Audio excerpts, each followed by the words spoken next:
देखो इसमें दिया है त्रिभुज ABC में जिसका कोण भी समकोण है, यदि tan A बराबर 1/√3 है तो इनकी वैल्यू हमें निकालनी है। ठीक है, तो कैसे निकालेंगे?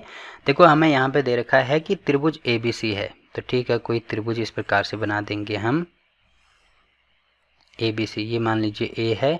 अब क्योंकि इसमें कोण भी समकोण होना चाहिए तो समकोण ये वाला कोण है तो यहाँ पे हो जाएगा B और ये वाला हो जाएगा C। ठीक है, अब tan A की वैल्यू हमें दी है। देखो मैंने आपको क्या बोला था कि अगर मैं इसको थीटा लेता हूँ तो इसके ठीक सामने वाली जो भुजा होगी वो हो जाएगी लंब। ठीक है, जो 90 डिग्री है उसके सामने वाली भुजा होगी कर्ण और जो बची हुई भुजा है वो हो जाएगी हमारी आधार। ठीक है, अब यहाँ पे हमें क्या दे रखी है? tan की वैल्यू दी है, तो tan होता है लंब बटे में आधार। ठीक है, बटे आधार, तो लंब बटे में आधार की वैल्यू हमें दी है 1/√3। तो यहाँ पे ऐसे भी लिख सकते हैं कि tan थीटा बराबर है लंब बटे आधार बराबर है 1/√3। तो ठीक है, लंब की वैल्यू 1 है तो जहाँ पे लंब है वहाँ पे हम 1 लिख देंगे। ठीक है, अब जो आधार है वो √3 है तो यहाँ पे हो जाएगा हमारा √3। अब ये वाली भुजा हमें नहीं पता है तो हम पाइथागोरस प्रमेय से निकाल सकते हैं ना, तो यहाँ पे लिखेंगे पाइथागोरस थ्योरम से या पाइथागोरस प्रमेय से। ठीक है, तो पाइथागोरस प्रमेय क्या कहती है कि जो कर्ण का वर्ग होता है वो शेष दो भुजाओं के वर्ग के योग के बराबर होता है, वर्ग के योग के बराबर होगा। तो कर्ण है इसमें AC, शेष दो भुजाएं हैं AB और BC, वही चीज़ मैंने यहाँ पे लिखी है। अब देखो AC की वैल्यू क्योंकि मुझे निकालनी है तो यहाँ पे AC का स्क्वायर हो जाएगा, AB मतलब A और B, तो AB की वैल्यू है √3 तो √3 का स्क्वायर होगा प्लस BC की वैल्यू है 1 तो ये हो जाएगा 1 का स्क्वायर। अब √3 का स्क्वायर मतलब कहीं पर √3 का स्क्वायर है तो रूट से स्क्वायर से रूट कट जाता है, तो यहाँ पे होगा 3 + 1 का स्क्वायर तो 1 ही होगा, तो 3 + 1 ही आ रहा है 4। तो AC का स्क्वायर की वैल्यू हो जाएगी 4। तो AC का स्क्वायर हम लिख सकते हैं ये होता है 2 का स्क्वायर, तो स्क्वायर से स्क्वायर कैंसिल, तो AC की वैल्यू हमारे पास आएगी 2। ठीक है, तो AC की वैल्यू हमें यहाँ पे मिल गई 2।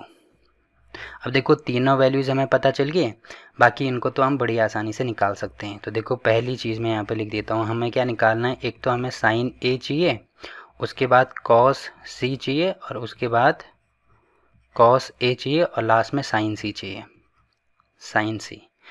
तो अब यहाँ पे देखो एंगल का मेन एंगल का ही खेल है। देखो यहाँ पे sin A हमें चाहिए, तो A का मतलब एक बार थीटा हम ये वाला लेंगे, तो यहाँ पे तो अगर थीटा ये वाला ले रहे हैं तो सेम टू सेम यही त्रिभुज यूज होगा।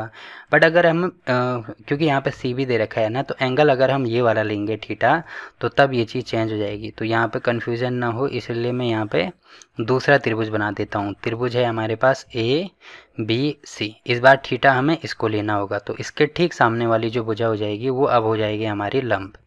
90 के सामने वाली भुजा होगी कर्ण और लास्ट वाली ये वाली जो भुजा है ये हो जाएगी हमारी आधार। ठीक है, और वैल्यूज़ तो वही रहेंगी, वैल्यूज सेम टू सेम ऐसी रहेंगी। जैसे यहाँ पे √3 है तो यहाँ पे भी √3, यहाँ पे 1 है तो यहाँ पे भी 1 और यहाँ पे 2 है तो यहाँ पे भी 2। बस तो इसी को सॉल्व करेंगे तो आप देख रहे होंगे साइन क्या होता है? LAL/KK, तो साइन होता है लंब बटे में कर्ण। तो A की वैल्यू है ना, मतलब थीटा ये वाला हम लेंगे, तो लंब बटे कर्ण, तो साइन मतलब लंब है हमारे पास 1 और कर्ण कितना है? कर्ण है 2, तो ये हो जाएगा 1/2। अब डॉट है या इंटू है एक ही बात है, तो इंटू साइन C की ये कॉस C की वैल्यू, सॉरी, तो कॉस क्या होता है? कॉस होता है आधार बटे में कर्ण।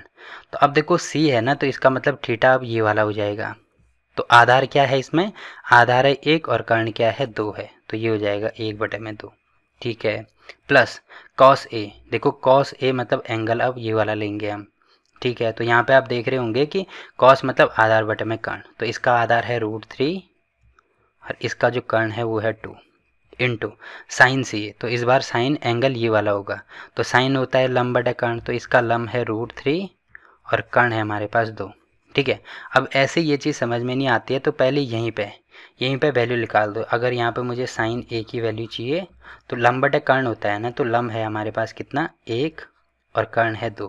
वैसे ही कॉस A की वैल्यू चाहिए तो ये हो जाएगा आधार बटे कर्ण मतलब √3/2। यहाँ पे अगर मुझे साइन C की वैल्यू चाहिए तो ये हो जाएगा हमारे पास √3/2 और कॉस C की वैल्यू चाहिए तो ये हो जाएगा 1/2। ठीक है, तो ये वैल्यूज़ हमें मिल गई। अब इनकी वैल्यू सीधे यहाँ पे रख दो। अगर कन्फ्यूजन होता है तो तब, अगर नहीं होता है डायरेक्ट करना है तो जैसे मैंने किया वैसे ही कर सकते हैं। ठीक है, तो ये हो जाएगा। अब इनको गुणा करेंगे तो गुणा तो ऊपर का ऊपर और नीचे का नीचे करते हैं, तो यहाँ पे 1 गुणा 1 मतलब 1, 2 गुणा 2 मतलब 4, ठीक है। प्लस √3 इंटू √3, तो √3 2 बार है तो एक बार हम 3 लिख देंगे, ये मैंने आपको बताया कैसे होता है। अब 2 गुणा 2 है तो ये 4 हो जाएगा, ठीक है। अब यहाँ पे बटे में 4 है, बटे में 4 है, यानी हर समान है तो इसको मैं डायरेक्ट जोड़ सकता हूँ, तो ये हो जाएगा 4 बटे में 4 मतलब 1 हमारा आंसर हो जाएगा, ठीक है। तो पहले पार्ट का तो हमने आंसर निकाल दिया। वैसे ही सेम टू सेम दूसरे पार्ट का भी आंसर निकालेंगे, तो यहाँ पे मैं लिख देता हूँ दूसरा पार्ट हमें दे रखा है, दूसरा part cos A cos C, cos A cos C minus sin A sin C, sin A sin C, ठीक है। अब cos A की वैल्यू देखो क्या है हमारे पास, cos A की डायरेक्ट वैल्यू निकाल दी थी मैंने √3/2 इंटू cos C की वैल्यू क्या है 1/2 है, तो यहाँ पे 1/2 माइनस sin A की वैल्यू है 1/2, यहाँ पे आप देख रहे होंगे, और cos और sin C की वैल्यू, तो sin C की वैल्यू है √3/2। तो बस अब इनको सॉल्व करेंगे तो यहाँ पे ये हो जाएगा √3/2 गुणा 2, तो 4 माइनस ये भी होगा √3/4। अब दोनों सेम आ रहे हैं तो इससे ये कैंसिल, मतलब 0 हमारा आंसर, क्योंकि कहीं पे अगर 2 - 2 है तो ये 0 होगा ना, तो मतलब दोनों वही संख्याएं हैं, तो यहाँ पे सेम टू सेम है, तो ये हो जाएगा 0। तो देखो दोनों वैल्यूज़ हमने यहाँ पे निकाल दी, ठीक। तो देखो क्वेश्चन नंबर 9 भी यहाँ पे कंप्लीट होता है।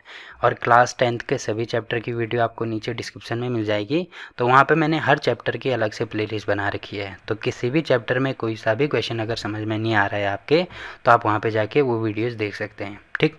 तो फिलहाल के लिए इस वीडियो में इतना ही। वीडियो अच्छा लगा तो वीडियो को लाइक कीजिए, शेयर कीजिए अपने दोस्तों के साथ, और चैनल को सब्सक्राइब करना ना भूलें। तो मिलते हैं आपसे एक और नई वीडियो में, तब तक के लिए बाय बाय।